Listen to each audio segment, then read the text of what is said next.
So I don't know what else to do. So I think we just go with it, and I know Skype's not ideal, but it is what it is, and because no one like I included next Friday just to see if people could do the same thing next Friday. People have fun with it. So What about Thursday before that? Ying is the only one who has a contract. yeah, and I'm the only one on Friday. So I think because the group decided, I think we should do that. I was just very. I think I booked my Friday. Oh, you have. I'm just going to check. I'm sorry, man. No, no, no, it's not about you. It's about In I, that I in was that just. day when everyone was like, "Can you do next Friday?" I was like, "Yeah." Like I was just so I not know. together. I know. So you saw But me so, at my not at my best. but good thing. I'm glad to hear about this. Yeah, thank you, man. I appreciate it. That's Have a right. good day. Yeah. Scheduling group is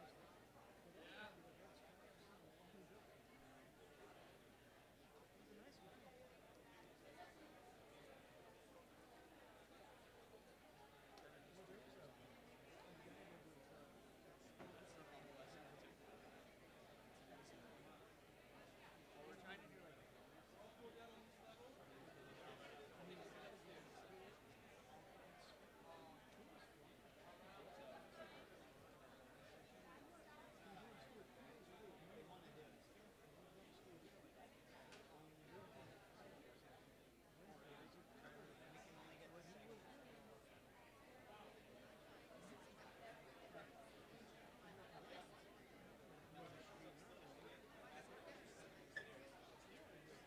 one. It's like a small group.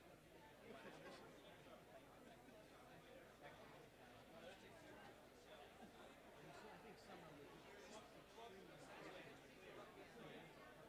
Yeah. I'm about to blow this spouse. Let's try to get the best.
Is there a free seat right now?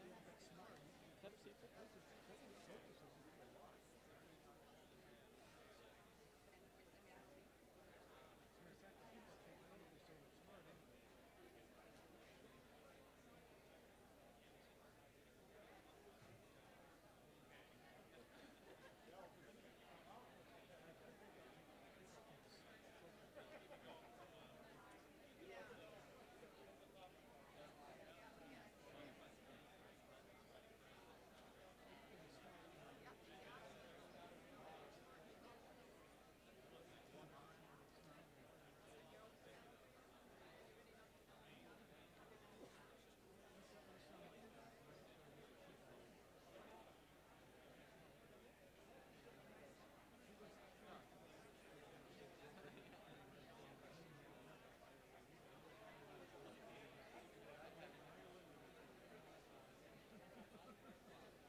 Well, good evening. My name is Bill Purcell, the director of the Institute of Politics, and it gives me great pleasure to welcome each and every one of you to the John F. Kennedy Jr. Forum tonight.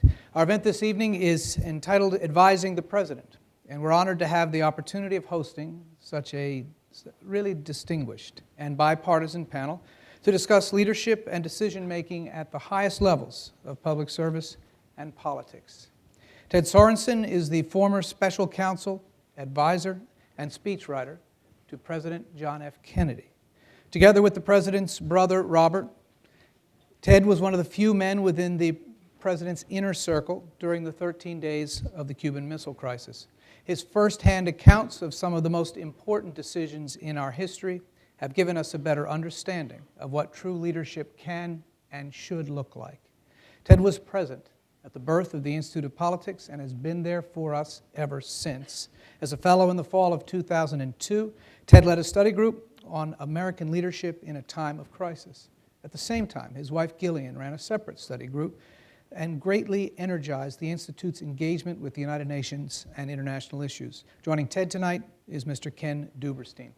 Ken Duberstein served as President Ronald Reagan's White House Chief of Staff in 1988 and 1989 through the end of President Reagan's service in the White House, and at his right hand, the president's right hand, while he was negotiating with Mikhail Gorbachev, and also he was at the Berlin Wall at a critical time in the history, not just of this country, but the world. During President Reagan's 2 terms in office, he served as Deputy Chief of Staff, as well as both the Assistant and Deputy Assistant to the President for Legislative Affairs.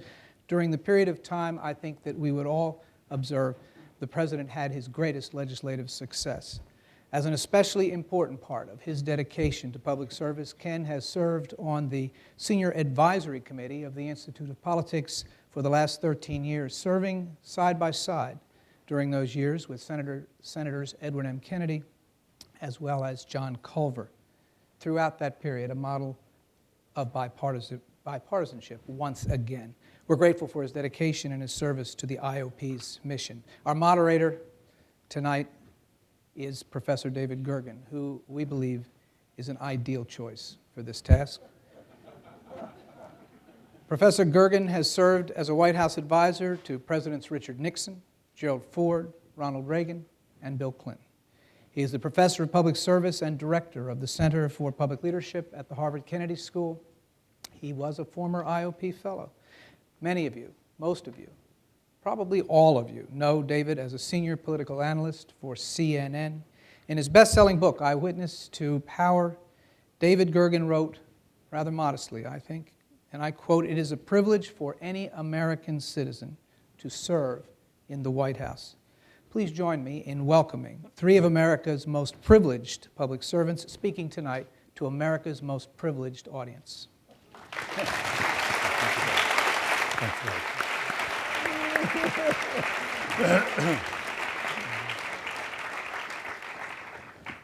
Good evening, I'm David Gergen, and I wanted to welcome all of you here to this forum, and I also want to welcome our viewers on C-SPAN who are joining us for this special occasion. As all of you know, this is the premier forum at this university for speakers who come from all over the world. And we're privileged tonight to be joined by Ted Sorensen and Ken Duberstein. This is especially at a time when our own president is being tested in significant ways. And the world is looking to him, the country is looking to him for leadership. This question of advising a president runs deep. It's been an interesting path to get here. I must tell you that an awful lot of the pride we take in this forum and in the Institute of Politics comes from the quality of people who run it. Bill Purcell, who just introduced the panel, has done a wonderful job since he's arrived here as the director of the IOP. Kathy McLaughlin, who has been here for a donkey's years and has been guiding, is known to so many of the fellows who come through. And Noelia Rodriguez, who runs the forum office. We're indebted to her for bringing this forum to us. Now, the 2 individuals you're going to be hearing from tonight, and really the stars of the show, followed somewhat similar paths and have somewhat similar in many ways, divergent political philosophies, but somewhat similar takes on life. Each came, as you'll hear, Ted Sorensen came from fairly modest surroundings in Lincoln, Nebraska, went to school there, the university, went on to the law school, and came to Washington, D.C. in his 20s, and worked first very briefly in the executive branch of government.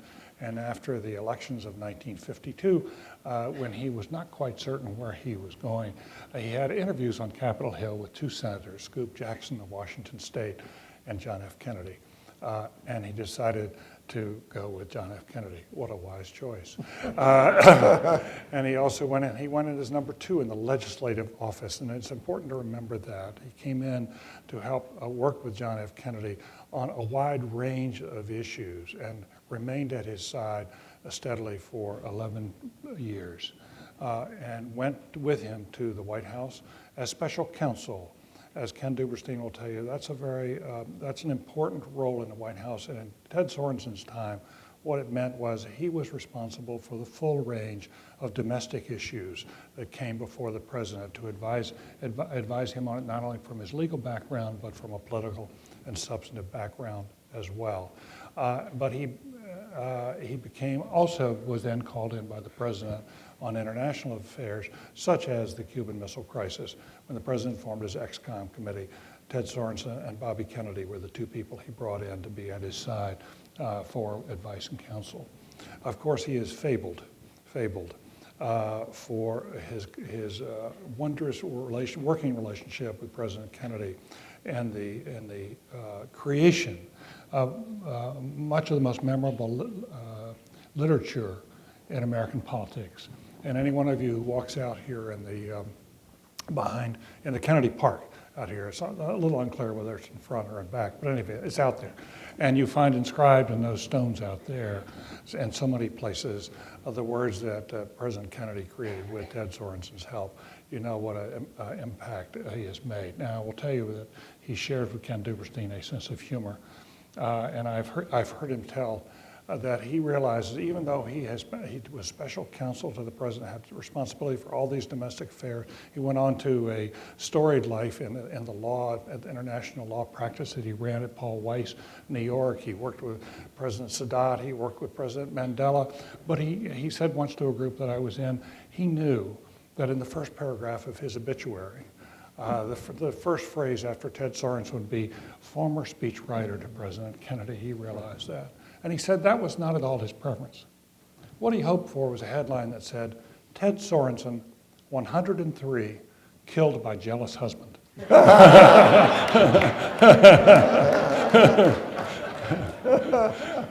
forgot to mention, and the Times will once again misspell my name.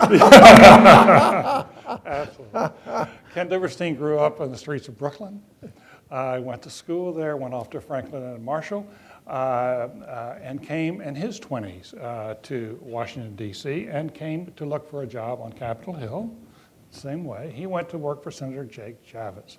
And it's an interesting, and he's had a very interesting path since then, one that has drawn increasing admiration. He was recognized on the Hill for his sterling work, was brought into the Ford administration where he worked in the Labor Department. Our paths began to cross then. And by the time Ronald Reagan was elected, was sufficiently impressive that President Reagan asked him to be in charge of all the work on the House side of passing legislation. And this was a Democratic Congress led by Tip O'Neill. And if you recall the early years, the first couple of years of the Reagan administration, those were the big domestic victories. And they came by forging coalitions in the House of Representatives. This is the fellow who did it. It's not part of his. We worked together. We did work together. He was, we swore at each other even back then. But he went back into the private sector. And then the Iran-Contra scandal broke in the White House, and President Reagan brought in a fresh team with Howard Baker from Tennessee, Colin Powell, and Ken Duberstein. And Ken then became the final chief of staff for President Reagan, and has remained very close to Nancy Reagan and to the Reagan family ever since. He went on to form his own group, the Duberstein Group, which is a strategic counseling firm in Washington that is right in the middle of a lot of legislative fights. Has done a lot of nonprofit work, as with the IOP. Is also on several corporate boards and is head of the board at Boeing. And I must tell you, also shares with Ted Sorensen a sense of humor. It was during the Clinton years, as I recall the Monica Lewinsky episode, when Ken Duberstein was quoted as saying, I always thought that sleeping with the president meant going to cabinet meetings with Ronald Reagan.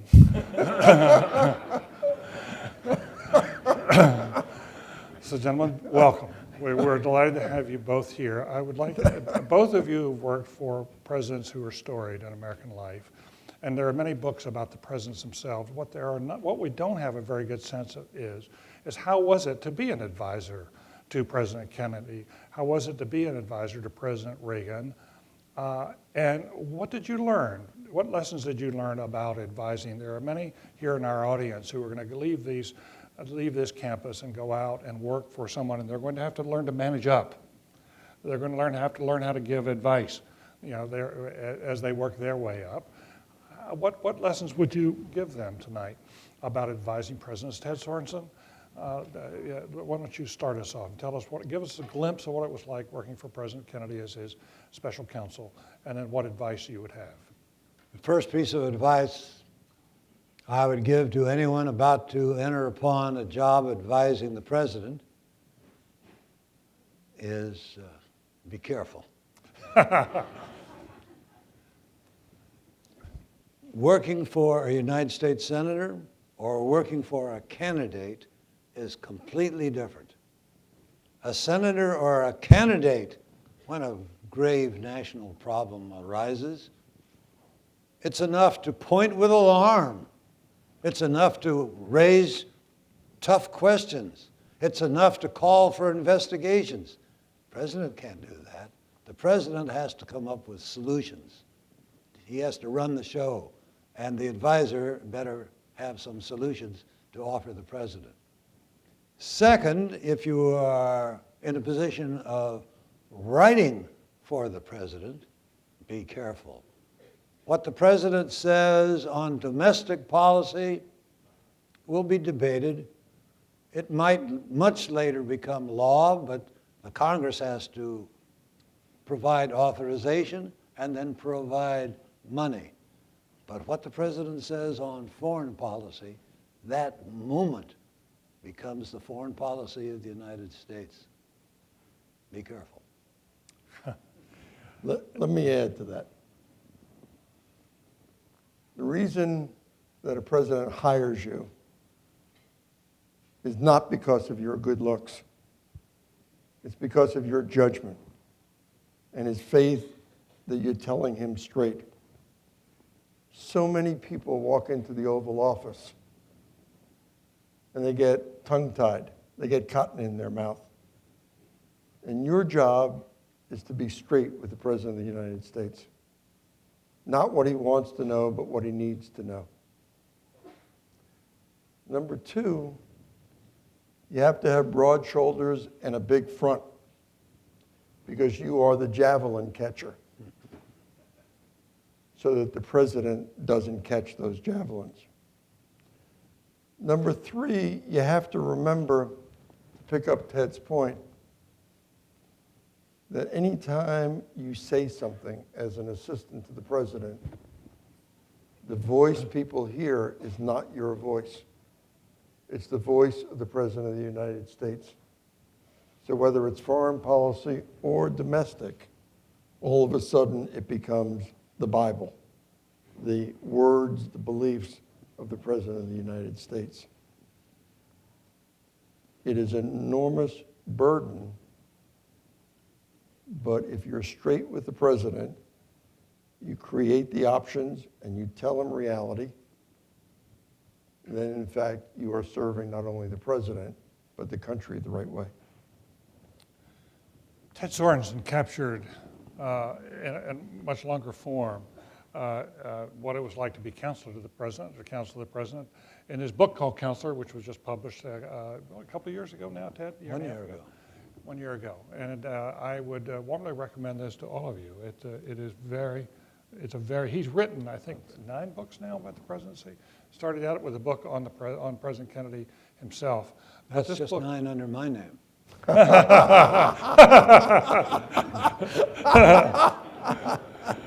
Yes. So I told you.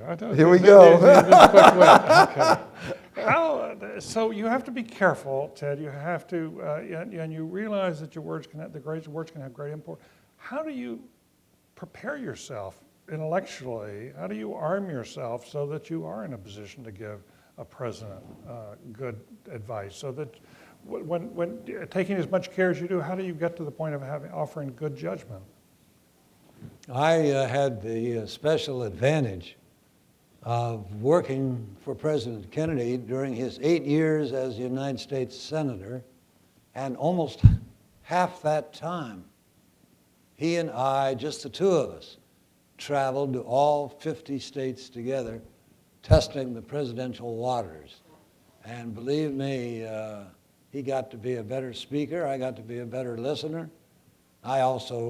We developed the same standards, same style for speeches, but we also certainly got to know each other very well. People said that I could finish his sentences, which I rarely had the temerity to do, but I certainly knew what he thought and believed on virtually every issue as a result, particularly of those 4 years of crisscrossing the country together. But as I listened to Ken, I was reminded that many years ago, probably a volume exists on this, David, which you could use for your terrific class on leadership. San Diego, University of California at San Diego, had a conference of all the presidential chiefs of staff. I told them that Kennedy was his own chief of staff, but because I had been called his intellectual chief of staff, they insisted that I come. John Chancellor was the moderator, and he said to me and to Harry, what's his name? McPherson. If either of you claim you're not chiefs of staff, you're out of here. But one of the questions that he asked was, what did you do when the president came up with crazy ideas? I'll be interested to hear what Ken says to that, because at this conference, in addition to Haldeman and Ehrlichman and Rumsfeld and Cheney, all of whom had that post, quite an interesting collection, all I remember is they had their own ways of how they would straighten the president out or ignore his orders and so on. And I said, I had a very easy answer. I would say as I left the Oval Office, that sounds like the kind of idea Dick Nixon might come up with. I didn't have any experience that way because Reagan never had a crazy idea. No. I was reminded briefly of the gathering of chiefs of staff versus another gathering that Ted and I have gone to called the Judson Welliver Society that Bill Safire originally organized. Right. Peggy Noonan, who is here tonight, was a charter member of this and a very important member of this. And it was an organization of former White House speechwriters as opposed to the former chiefs of staff. And the difference is that no one in the former White House speechwriters office was ever indicted. It cannot be said of other groups, such as the one Ted talked about. And no one in the speechwriter's office also was the person, not Hillary Clinton, who answered the phone at 3 o'clock in the morning. That's true. That's true. So, but now both of you were with presidents in times of crises, and you had to advise them. And Ken, in your case, you went back for the Iran. I mean, there were a number of crises, but there were two that were transcendent that we remember. Remember, in the Reagan years, it was the Iran-Contra, and of course, in the Kennedy years, it was the Cuban Missile Crisis. And both of you were, right at the side of a president trying to deal with a crisis. What is the secret to giving sound advice in a crisis? It's very simple. With President Reagan's case on Iran-Contra, I was not there during the Iran-Contra incident, but in the immediate aftermath. You came in to clean it up. Howard Baker and I came in when Ronald Reagan was at 37% in the polls. He was not a lame duck. People were viewing him as a dead duck. We had 2 years to go in the administration. We honestly did not know for sure whether he was telling us the truth. We asked him every possible question that we could think of, along with A.B. Culverhouse, who was the counsel to the president, not only to hear his answers, but to see if he would look us in the eyes, whether his face would twitch. I told somebody that, and their quick response was, but he was an actor. And I said, yeah, but he was a B-movie actor, you know?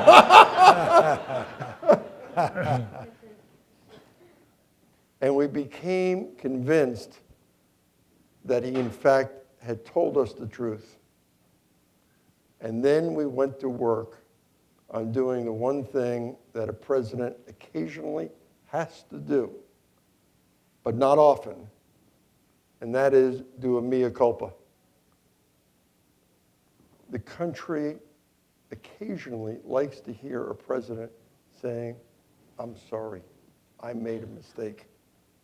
I did something, or something turned out the way I didn't think so. Now, doing that is worse than having a president have a root canal, because no president likes to do that. But we convinced Reagan to go on TV and admit it to the American people. How did you do that? I mean, what was this? Well, when we convinced him that his message wasn't getting out, there was nothing else he could do for those 2 years, because everything would be dominated by Iran-Contra. Did you need to have someone who could speak to him alone about that, or did you do it in a group? Howard and I did it, and we kept reinforcing one another. Right. So he needed someone. I mean, he had to hear it from somebody he trusted, that he would also take it from, that he wouldn't feel, defensive or get angry. Let me back up. Yeah. When I originally was asked to come back to the White House, I had said no to Howard Baker. My wife at the time was pregnant. I was making money for the first time in my life. I had built a new house. You do a White House once, it's an honor. You do it a second time, you're a glutton for punishment. I got a phone call 2 days later, and I showed up in the Oval Office at the president's request, and Ronald Reagan got up from behind his desk, walked over and said, Ken, Howard's told me all the reasons why you can't come back. I just want you to know one thing. Nancy and I want you to come home for the last 2 years of the administration. I knew I had his full and complete trust. The only reason I went back was his agenda, and I could deliver, as a result, the tough news to him even when he didn't want to hear it. It sounds to me like then a secret to this is not what advice you give, but whether you enjoy the president's trust and confidence. You have to have an awful lot of integrity, but you also have to have his trust and his full confidence. There's no substitute for it. Your only agenda has to be the president's, and then obviously that means the country. I agree with every word of that, and had many such experiences, even during the Senate days. Kennedy was involved with a potential lawsuit, and which I figured, we won't go into the details, it's all in my book, and buy the book. and the lawyer for the other side said, well, maybe Ted Sorensen made that statement. And Kennedy said, I know him very well. He wouldn't make that statement. Maybe he made it when he was drunk. He doesn't drink. Maybe he made it when he was angry at you. He's never been angry at me. And he was right on all of those. And in the White House, yes, I discovered writing the book, doing a lot of research, some papers I had not seen before, that we had, maybe you did too, Ken, we had more factions and feuds in the Kennedy White House than I ever realized. I thought we were one big happy family. And I was the target of some of those factions and feuds, but because I knew I had the president's complete trust, That didn't bother me in the slightest. Case in point, Ted is absolutely right. There are always factions in every White House, and there's always jockeying. But it's also the people on the outside trying to figure out the jockeying as well. One of the big controversies near the end of the Reagan presidency was whether or not he would pardon Ollie North. And I went out, I think it was on Meet the Press, and said that I thought that President Reagan would let the judicial process run its course. And I got attacked by factions inside the White House and outside of the White House that I was not letting Reagan be Reagan. Do you possibly think I would have said that on a Sunday morning talk show without the full blessings of the President of the United States? Of course not. But that's how a White House works. But people put things, subscribe things to you, and don't figure out what's behind it. What are the things that they're not seeing around the corner? That's what the job that Ted had, and which I was fortunate to have as well. I talked to Peggy Noonan's study group here at the Institute of Politics today, and I told her afterwards a story you've just reminded me of. After the Cuban Missile Crisis, what the historians call the most dangerous 13 days in the history of mankind, Meet the Press, which is still going, well, which was going strong then, Larry Spivak, Right. and they insisted that the White House send somebody to be on Meet the Press to talk about the Cuban Missile Crisis. And even though I was hardly the Secretary of State, Secretary of Defense, or National Security Advisor, the President wanted me to be that one person. I went on the show, I fielded all the questions, some delicate, some controversial, that were hurled at me. It was only a half an hour in those days. The show ends, the lights go off, the microphones, I hope, were turned off. A telephone rings. Nobody knew that there was a phone inside the studio there. Looked around, and somebody finally picked it up and said to me, "It's for you." They handed me the phone, and I hear the voice of the President of the United States saying, "They never laid a glove on you." I want to Same, go back. same story, right? Yeah. Exactly right. I'd like to go back, Ted, if we can, to one of the most important moments in the last 50 years of America, and that was during the Cuban Missile Crisis and the early consideration of what to do. The ex-com with the president reached a consensus about quote, surgical strike against Cuba. And then On day one. And had we done, well, you can tell the rest of the story, but the advice that came to persuade the president, or did the president persuade himself, to move away from that initial consensus to a subsequent consensus that made all the difference about whether we had peace or war. And that period, those tense days are, I think, are some of the most important teaching moments in American political history. So help us understand what happened there in terms of persuading the president, or the president persuading himself to move away from that, and why it was important.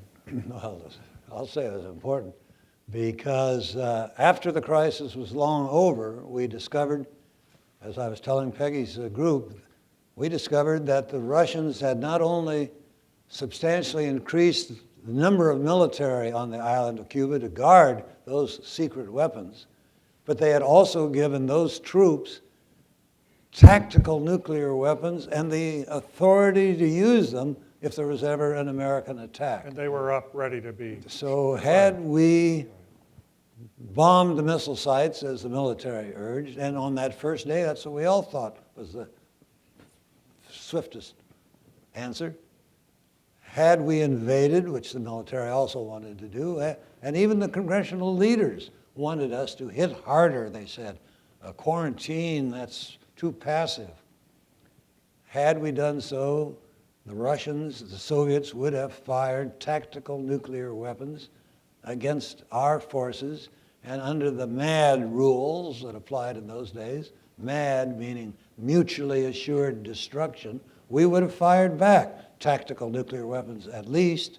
Once both sides get on that escalator, they keep going until you go up to full strategic nuclear attacks to wipe out both countries and all their neighbors and satellites.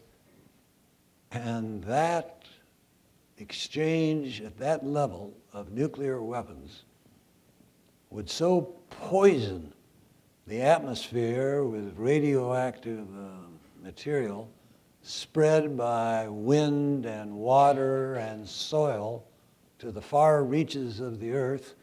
We would have had what they called at a conference at the Kennedy Library yesterday on this subject, a nuclear desert for a planet in which no plant life, no animal life, and no human life could exist for a while. So when I think, David, this is at least my third appearance on this stage talking about the missile crisis. So I apologize to anybody who's tired of hearing it. Dean Acheson was called in to give advice to our ex-com during that first week of planning, and he recommended the surgical strike. And to make a long story short, a few years after the crisis, although he had been very complimentary in a note he wrote to the president when it was all over, and I would add very loyal and of great service in being the man we sent to, or the president sent to brief General de Gaulle, the president of France at that time, on what Kennedy was doing and why. But he said a few years after the crisis was over, oh, the Kennedys were just lucky in surviving the Kennedy missile crisis, not only surviving, but prevalent. And so a newspaper reporter called me up and said, do you have a comment about Mr. Acheson saying the Kennedys were just lucky? And I thought for a moment, and I said, yes, they were lucky. They were lucky they didn't take Acheson's advice. What persuaded, having reached a consensus, and you sort of come to, okay, this is what we're going to do, everybody agrees. What got you off that? It's sometimes written that Bobby Kennedy was an enormous influence in persuading the president and the rest of the ex-com to move away from that. But from your perspective, what got him off that place where he didn't know at the time was so dangerous, but to move to a different plan? Yes, well, the most important fact is that this president, unlike some, insisted that very first morning of October 16th in our meeting that the group he had called together, not the National Security Council, it was those people whose judgment he trusted, whose recommendation he wanted, and a small enough group to keep it secret. He said he wanted from us every possible option. Military, all the possible military options, all the possible diplomatic options, all the possible combined military, diplomatic, and he wanted to know the pros and cons of each of them. But it was only the next day that Bobby raised the moral issue of innocent Cubans being killed at those missile sites if we bombed them, and said that we ought to send some notice so the civilians can get out of there. Air Force wasn't too big about notifying their targets. But I was asked to draft a letter, secret letter from Kennedy to Khrushchev to be delivered in person by a high-level emissary. And I undertook that assignment, but immediately from everybody around the table, I began to get instructions. Well, don't make it an ultimatum. Superpowers don't respond to ultimatum. Of course it was an ultimatum. They said, don't make it complicated, or Khrushchev will negotiate it for weeks while the missile sites are completed. Well, it had to be complicated. And they said, don't make it one-sided, or history will never forgive us for mankind's final war. Well, of course it was one-sided. Anyway, I finally reported failure, although my attempt at a draft later surfaced and people thought it was an alternative speech that had been prepared for Kennedy to give, as the movie described. And the fact that we couldn't satisfy that moral issue that Bobby had raised caused some people to back away from the surgical airstrike, which turned out not to be surgical at all, and the upcoming alternative then, which I think Bob McNamara was mostly responsible for, was a blockade. And the blockade, upon advice from an interesting group of people, John McCone, our CIA director, and legal advice from Abe Shays, a great scholar at this institution, was changed from a blockade to a quarantine against offensive weapons, and making it clear we were not trying to keep food, medicine, gasoline. We weren't trying to shut down the Cuban economy. Our enemy was the Soviet Union, not the Cuban people, whom Kennedy separately addressed in that speech of October 22nd. Is one lesson here that after you're in an organization that reaches a consensus, to then take a little extra time and really push yourself hard to see if there are better alternatives? Of course. Always. In that case, let me ask both of you, what was amazing also, and it's hard to fathom today, is that you had 13 days when this actually held. And in the modern contemporary society, where you've got, when there is 24-hour-a-day news, and there's a press for, and there's this complete sense of, everything is sped up, it's very doubtful anything would hold for 13 days. It might be 3. And how does that affect decision-making on difficult issues? I think something that Ted suggested was the meeting took place not with the National Security Council, but with his most trusted advisors. And if you handle a small enough group, but broad enough with backgrounds, who have the president's complete confidence, you can keep those things secret that need to be secret, and it's more than 3 days, David. It can go a week or 2, but as soon as you start expanding it out, then you have significant problems, and that's where the leaks start. It is interesting. You agree? No, I was just about to agree totally, because within the last 2 weeks, I had an opportunity to talk to a high-level person in the Obama administration, and when asked what could they do better, I said, stop the leaks. And the only way to stop them is to have much fewer people in on a decision that needs to be kept confidential, because I said it's foolish that the front page of the New York Times a day later, before the president knows what the outcome is, reports to everybody that the president has asked the governor of New York to stand aside in the next election. And the president gets rejected. Everybody is hurt by that. The governor is hurt, the president's hurt, the party is hurt. Why is that on the front page of the New York Times? But it is the same thing, regardless of administration, unless you have that tight-knit small group. Yeah, and the danger of the small group is, though, that you shut out people who really know. But you can have You have other nobody there who groups, speaks Farsi, for example. of course, but the president is looking at those crucial moments. Yes, you can have your NSC meeting as you did during the Kennedy missile crisis, as we had through a variety of things. But the key decision-making group was that very small group of most trusted senior advisors. That's what works when you're dealing with war and peace, Exactly. but also with some of the major domestic issues. You have to have that confidence. Exactly right. And just to correct you a little bit, David, we didn't have 13 days. 13 days, the crisis ended. Right. Kennedy thought on the first day that at most we had a week. Wow, that's interesting. And he said, right now we have an advantage because the Soviets don't know we know. And I want to keep it that way.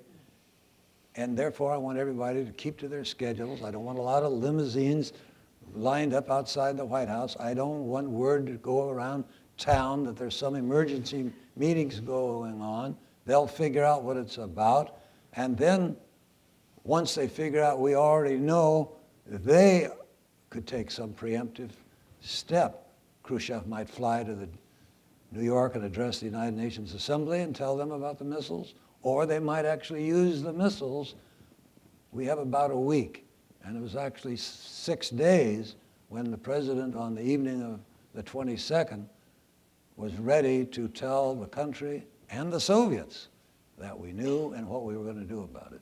It just reminds me that, And you're right, David, today with the full-time 24-hour news, all the channels, all the blogs, cable, and all the rest, that secret wouldn't have been lasted more than 1 day, and therefore we would have gone ahead with a surgical airstrike, and we wouldn't be here talking. We're on a tight timetable, ladies and gentlemen. I think you've just heard about, that was what Ted Torrance has been describing. This is the closest we've ever been to nuclear war in this country. It was an incredibly important moment in American history. We're on a tight timetable tonight because of the demands of travel and the like. We've just been fortunate that these two gentlemen could come. If those of you wish to answer questions, and we will not get to all of them, there are microphones here and here. And while you're lining up, I would like to ask you this question. But please come forward. And I'd like to ask you briefly, one or two pieces of advice, speaking truth to power, as you said, Ken.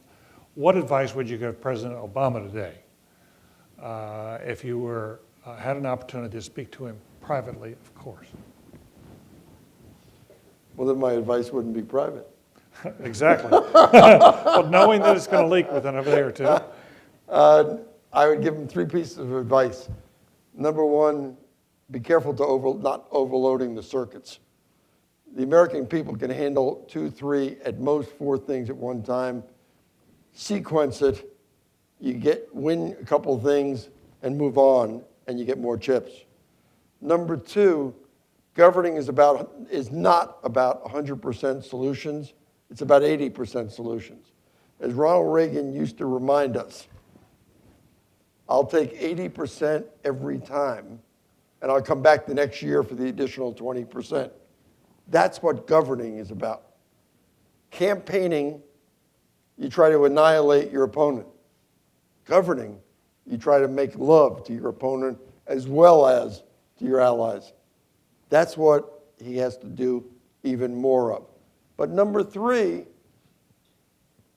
you occasionally have to say no to your most fervent supporters.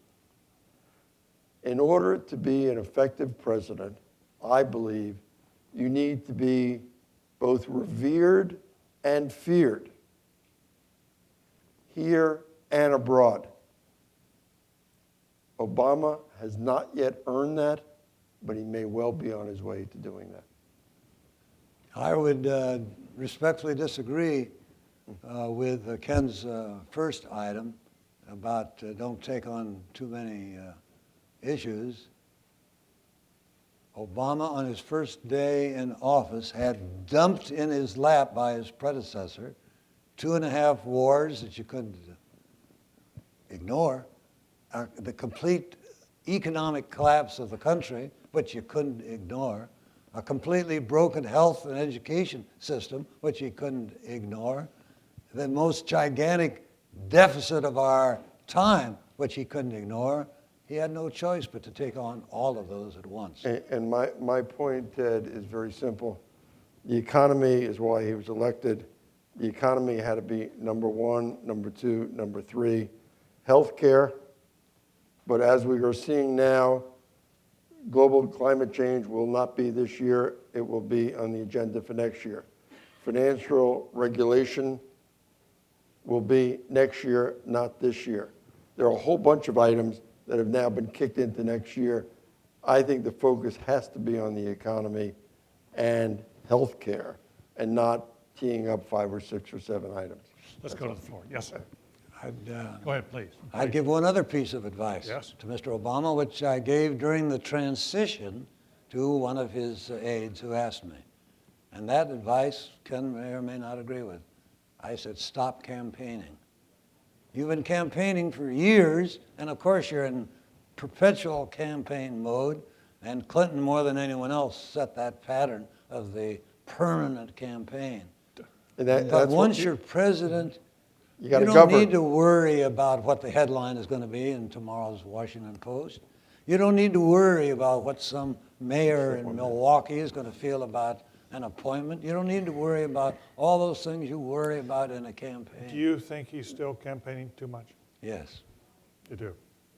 And could you elaborate on that? I think that he's a remarkable speaker, but his speeches are still largely in campaign mode. I think he was surprised by the unanimity of the Republicans in Congress against his program, and probably feels he has to be in campaign mode.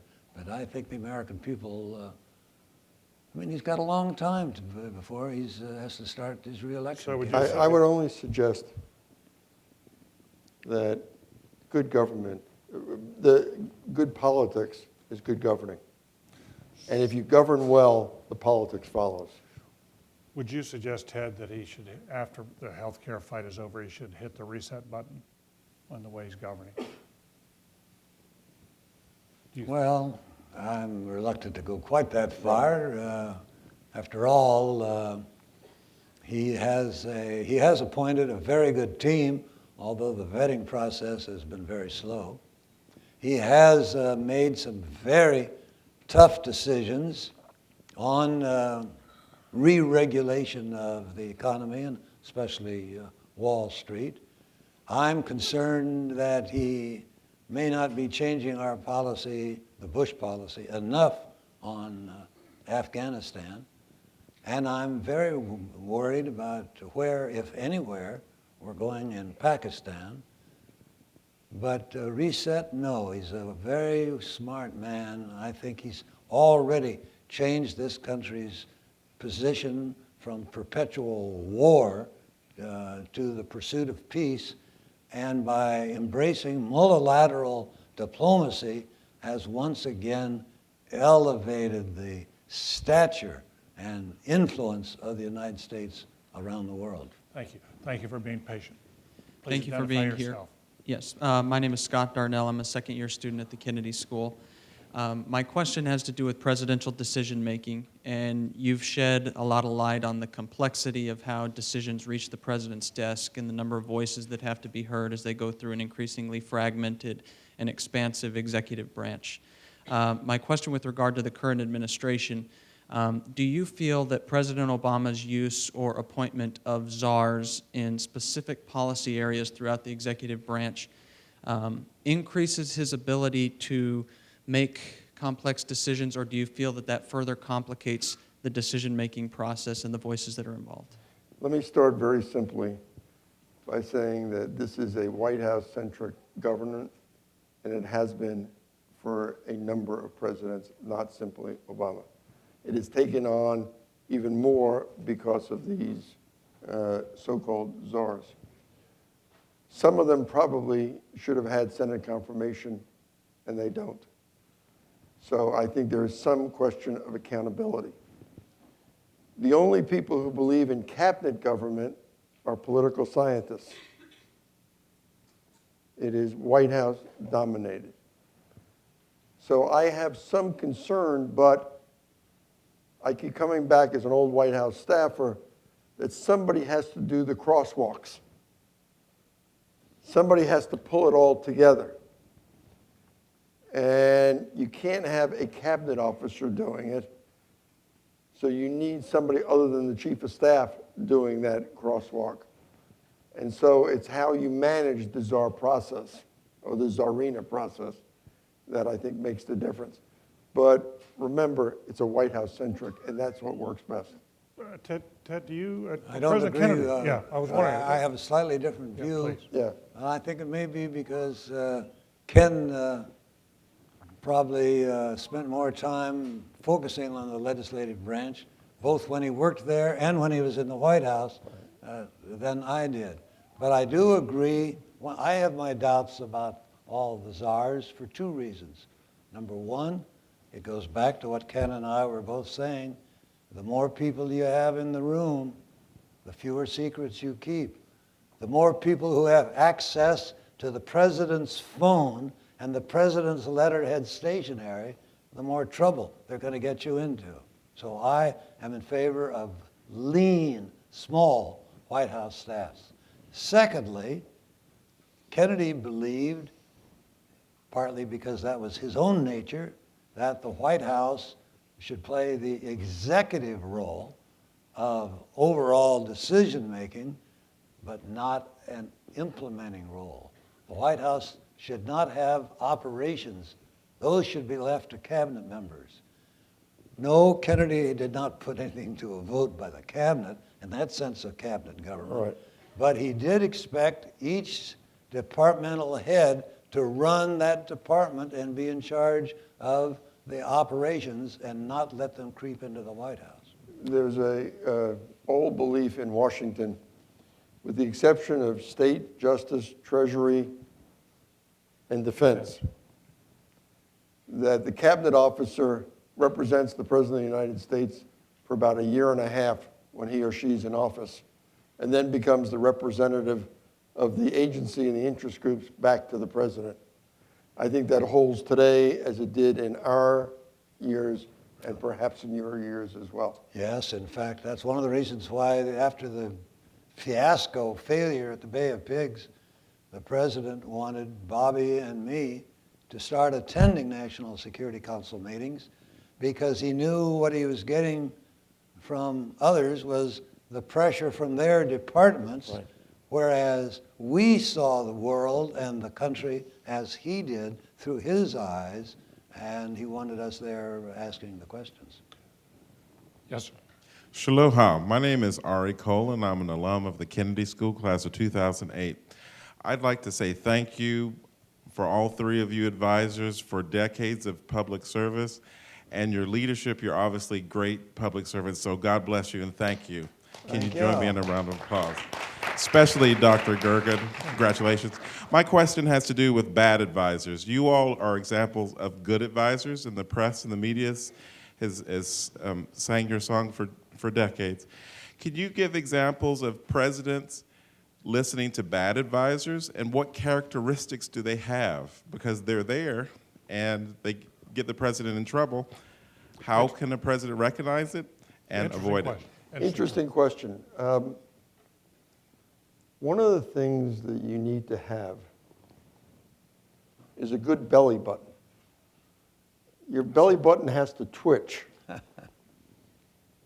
when an advisor gives advice that you know is in his or her best interest first and the president's second. Your job has to be, what's the president's best interest? That's the only reason that you're there. What about the country's best interest? Using that together, okay? But I'm saying that so many people have their own private agendas.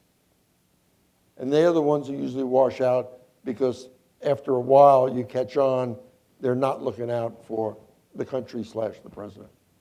I would say, in answer to that, very interesting, important question, because I've been involved in at least 3, maybe to a lesser extent 4 or 5 presidential transitions.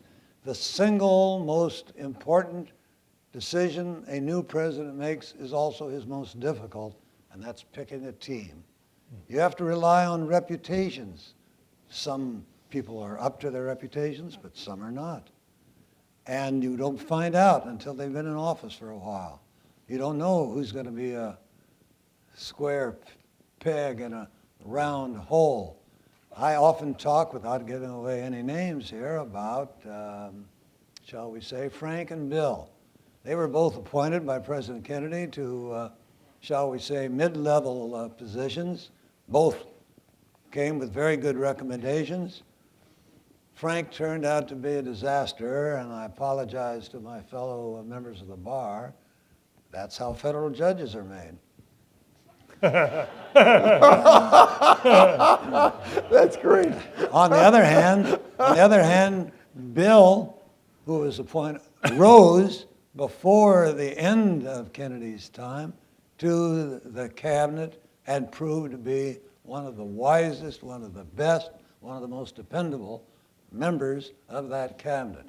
Since we were talking before about 13 days, you will recall the scene in the movie where the chief of naval operations is arguing with McNamara about how the blockade should be run because he wanted to reach out, he wanted to send the ships out, not wait for the Russian ships to get there. He wanted to send the ships out and intercept the Russian ships and start a war. And finally, when he didn't win with McNamara, he brought that argument to the White House and argued with the President of the United States about it. And that's how ambassadors to Portugal are made. Let me just add. Ted is absolutely right. The first major decisions, the most important, are the people you surround yourself with. And if you think back now, the Kennedy administration became a hallmark for the very finest public servants. And I would like to think with Dave Gergen, with Jim Baker, with Mike Deaver, with Dick Darman, that President Reagan also chose soundly. And maybe with, when I get to be Ted's age, and history records it, that Reagan will be in the same atmosphere as far as staff appointments as John Kennedy, that made and strengthened the leadership of the President of the United States. Ladies and gentlemen, we're down to the 2-minute drill. You have the last question, and we're going to end it within 2 minutes. How you doing, gentlemen? My name is Rich Mayapolsky. I'm a freshman at the college. And my question tonight just involves leaks within the, Mr. Sorensen said, President Obama's administration leaking out about Governor of New York being asked to step down from his position. And I was just wondering what types of leaks have maybe occurred throughout your administrations within the tight inner circle of the president's trustees, and how you would go about acknowledging and recognizing who those people are and removing them from. Don't ask me, ask Gergen. No. Not with lie detectors. Or Not with polygraphs or lies. anything Yeah, like that. polygraphs, Look, right. the biggest mistake you can make is trying to track down the leakers. Every administration leaks. It's unfortunate. You try to keep it to a minimum. You do things like Ted suggested, or that we had when we had small groups meeting. But it's a fact of life. Now, some of them are planned. Yeah, I may say about the governor of New York that it looked to me like that was a planned leak. And I think it's unfortunate and shouldn't have been done, but I think somebody did it deliberately and may be sanctioned. I don't know that. Yes, I think many leaks are deliberate, some are authorized. Right. But I've been sitting here trying to think of any serious leaks in the Kennedy days, and I can't think of any except one. And I won't reveal who it was, but it was somebody whom the president had decided to fire, and the individual detected that in advance and leaked it to his friends in the press, who started criticizing Kennedy in advance, and Kennedy had to back away and fire him 5 months later. But let me just say to you, rather than concluding on leaks, Yes, good, please. the fact is, advising a president, as Bill started out by saying, is a real privilege that very few of us have been blessed to receive. When you see a Peggy Noonan meeting with the President of the United States to talk about a speech, when you see David giving advice, or Jim Baker, or myself, or anybody else, we all grew up lower middle class. I was in a tough neighborhood in Brooklyn, New York. And the next thing you know, years later, the president's relying on your judgment when you're sitting opposite the then Soviet Union, Mikhail Gorbachev. It says, my God, pinch yourself. It's real. But you have to always retain, your value system and your willingness to express your judgment. We're all blessed in this country to be able to have that opportunity. So I didn't want to conclude this on the leaks. Yeah, All right. Thank you. And Thank you. I could just add this, because Please. I agree with that. I believe that Harvard, David, you would know better than I, made a study a couple of years ago of what percentage of its graduates, including the law school, go to Washington. In Kennedy's day, it was an enormous percentage. They wanted public service for an administration that was getting things done. 5 years ago, they did the survey again, and it was only a tiny percentage that wanted to go to Washington. I believe that percentage has substantially risen this year. It was some years ago that I spoke at the Kennedy School's, 20th anniversary or whatever it was, and I said to the students, you've all heard about the obligations of public service, the sacrifices you should make to serve your country. I said, I don't want to talk about that. I want to talk about the joys of public service. Right. I had greater satisfaction working for John F. Kennedy on civil rights, on the Cuban Missile Crisis, on the decision to go to the moon and the Peace Corps. Nobody on Wall Street, I don't care whether he was making 10 times what I was being paid in those days, he couldn't possibly have had the satisfaction and pride that I had. Follow it up. Because you made a difference.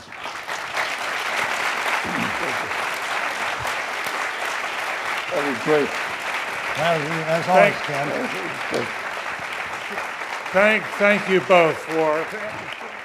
Thank you both for bringing us back to the mountaintop. And I think all of us join in the hope that future years will bring to the side of our presidents people of the quality of Ted Sorensen and Ken Duberstein. Thank you both. Thank you. It was great.